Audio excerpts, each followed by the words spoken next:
Saudara-saudari terkasih dalam Kristus, hari ini Selasa 21 Februari 2023 dalam pekan biasa ke-7 tahun A. Bacaan dibawakan oleh Mary Melinda, Mazmur dilantunkan oleh Cecilia Ira, dan renungan ditulis oleh Justina Kurniawati. Selamat menekuni Sabda Allah. Marilah mewujudkan kebaikan bersama untuk hidup dalam damai dan sejahtera.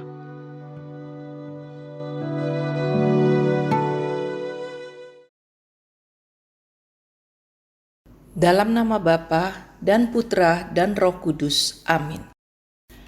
Allah Bapa yang bertatah di surga, kami memuji Engkau di hari yang baru ini atas segala pemeliharaanmu di hari-hari yang lalu. Kami mohon ampun atas segala dosa dan kesalahan kami yang tidak berkenan di hati-Mu, sehingga menjauhkan kami dengan Engkau yang Maha Kudus. Tetapi hari ini kami kembali ingin mendengarkan firman-Mu sebagai pelita hidup kami.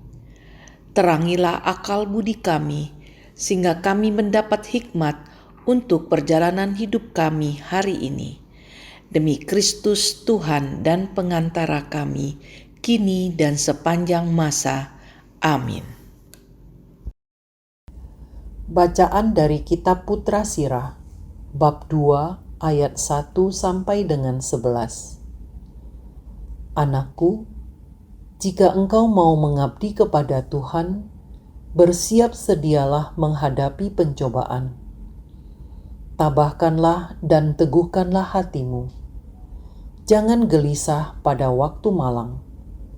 Berpautlah kepada Tuhan, jangan berpaling daripadanya, supaya engkau dijunjung tinggi pada akhir hidupmu. Terimalah saja apapun yang menimpa dirimu, dan hendaklah sabar dalam segala perubahan kehinaanmu.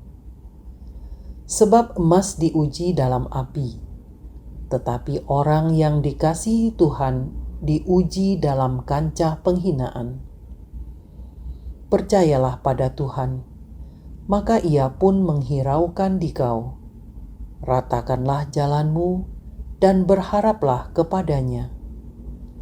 Kalian yang takut akan Tuhan, nantikanlah belas kasihan-Nya dan jangan menyimpang, supaya kalian jangan terjatuh.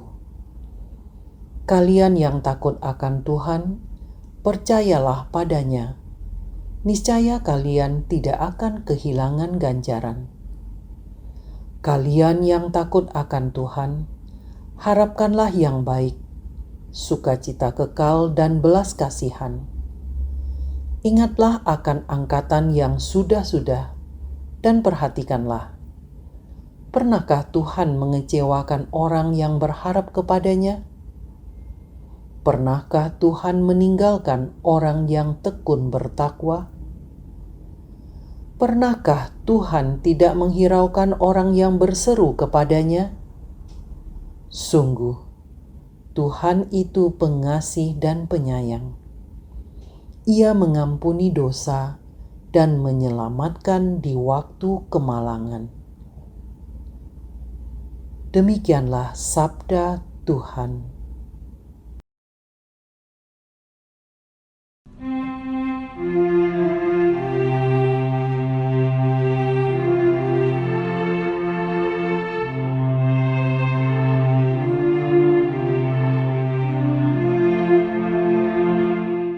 Percayakanlah hidupmu kepada Tuhan, dan Ia akan bertindak.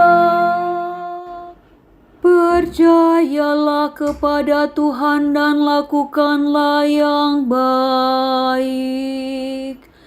Diamlah di negeri dan berlakulah setia.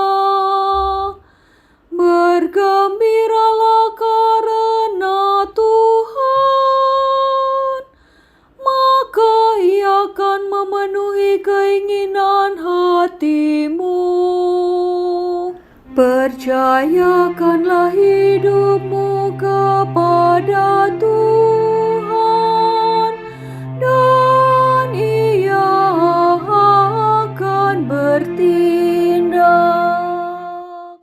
Tuhan mengetahui hari hidup orang saleh, dan milik pusaka mereka akan tetap selama-lamanya.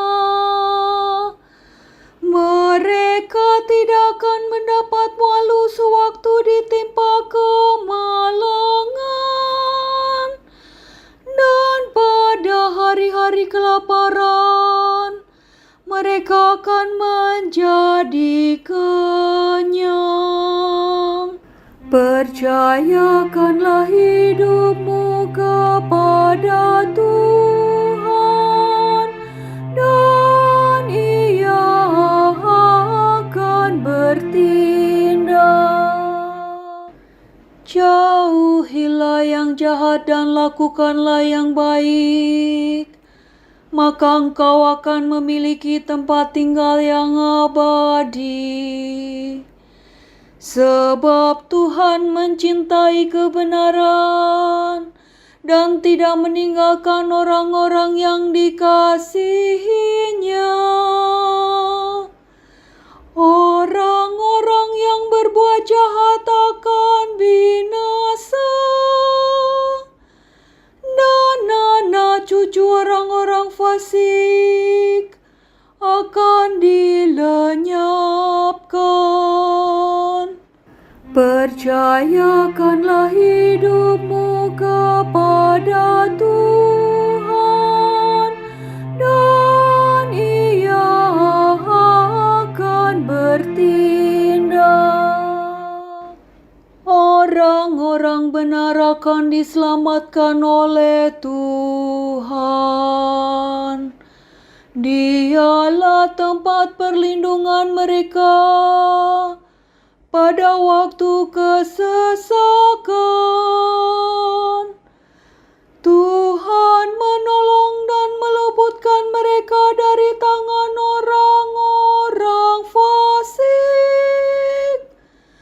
Tuhan menyelamatkan mereka sebab mereka berlindung padanya. Percayakanlah hidupmu kepada Tuhan, dan Ia akan bertindak.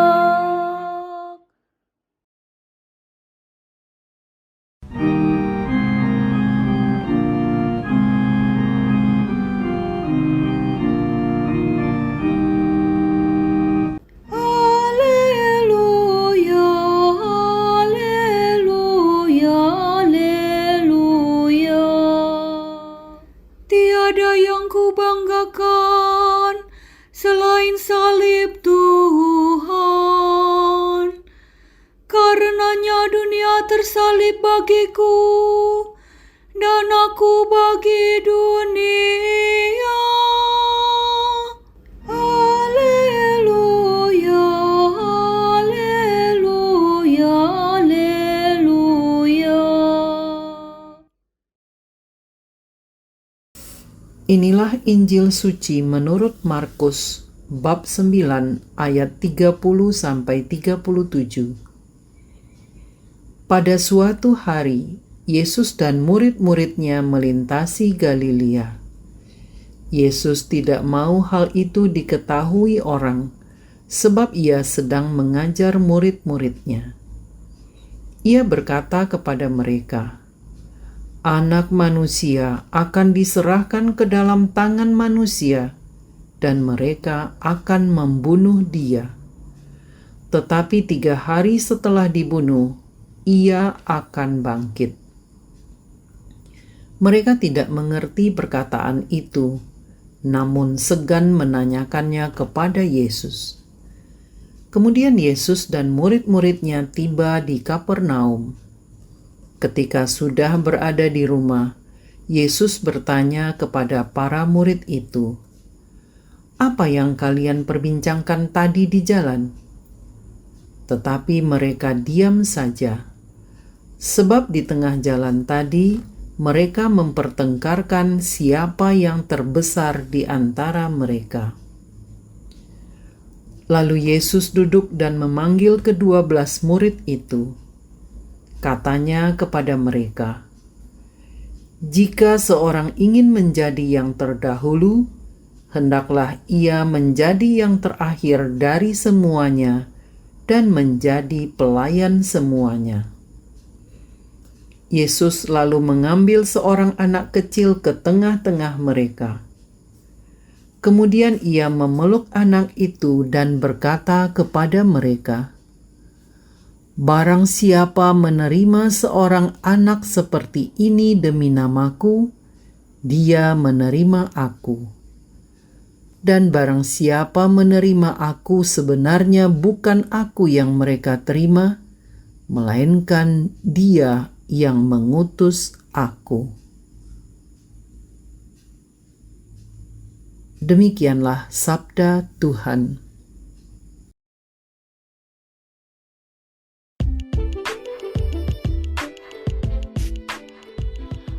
Adakah yang ingin menjadi pelayan? Renungan dibawakan oleh Justina Kurniawati.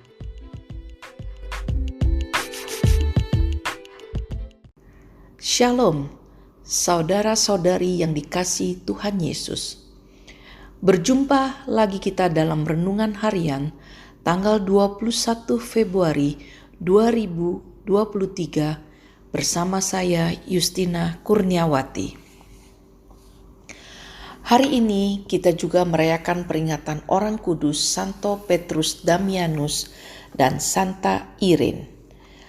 Kedua orang ini menjalani hidup yang penuh dengan penyiksaan dan kesengsaraan dari orang-orang yang hadir dalam perjalanan hidup mereka, namun mereka akhirnya memilih untuk menjalani dengan setia seperti yang Tuhan Yesus diadili di depan anak manusia, yang pada akhirnya mereka berdua menjadi orang kudus.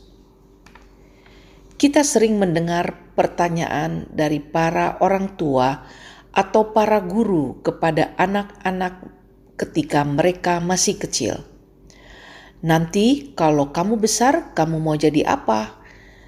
Berbagai jawaban dari anak-anak seperti mau jadi dokter, pengusaha, pimpinan perusahaan, orang kaya, dan masih banyak lagi yang menyebutkan menjadi orang hebat. Mungkin hanya sedikit sekali yang mengatakan, "Saya mau jadi biarawan atau biarawati." Bahkan tidak pernah ada yang menjawab mau menjadi pelayan. Bacaan hari ini Yesus mengatakan dalam Markus 9 ayat 35, "Jika seorang ingin menjadi terdahulu, hendaklah ia menjadi yang terakhir dari semuanya dan menjadi pelayan semuanya." Bagaimana mungkin firman ini dapat dilaksanakan jika kita menjadi pimpinan atau pemilik perusahaan untuk menjadi pelayan? Kalau kita pemilik perusahaan, buat apa kita harus membayar karyawan? Bahkan seorang pemilik perusahaan berpikir, "Saya butuh kamu, selayaknya kamu harus melayani saya." Begitu juga dengan ibu rumah tangga yang sudah membayar gaji seorang pembantu rumah tangga. Ia minta dilayani, mulai dari membersihkan rumah hingga menyediakan makanan dan keperluan lainnya. Tetapi bukan itu yang dimaksud Yesus. Jika kita ingin mengikuti Yesus, kita harus totalitas meninggalkan segala keegoisan, harga diri, bahkan kedudukan kita. Dalam keluarga, seorang suami sebagai kepala keluarga tidak usah merasa tinggi hati membantu pekerjaan yang seharusnya dikerjakan oleh istrinya. Misalnya harus memasak, mencuci, atau membersihkan rumah jika memang istrinya tidak sanggup lagi mengerjakan karena mereka belum sanggup membayar pembantu. Seorang istri pun demikian tidak usah mengeluh jika harus membanting tulang untuk menambahkan ekonomi keluarga karena gaji suami tidak cukup untuk memenuhi kebutuhan rumah tangga. Kita diminta untuk belajar menjalani firman Tuhan, melepaskan kesenangan dan harga diri kita mulai dari lingkungan keluarga kita terdahulu, mengutamakan anggota keluarga kita yang lain dan menjadi pelayan satu sama lain, mengikuti teladan Kristus. Marilah berdoa. Tuhan Yesus, kami ingin belajar menjalani firman-Mu, mulai dari lingkup keluarga di mana kami berada, saling mendahulukan anggota keluarga lain, dan melayani anggota keluarga dalam satu rumah, sehingga keluarga kami menjadi gereja kecil di mana Kristus hadir di tengah-tengahnya. Demikian doa ini kami sampaikan kepadamu karena Engkaulah penyelamat kami. Dalam nama Bapa dan Putra dan Roh Kudus. Amin.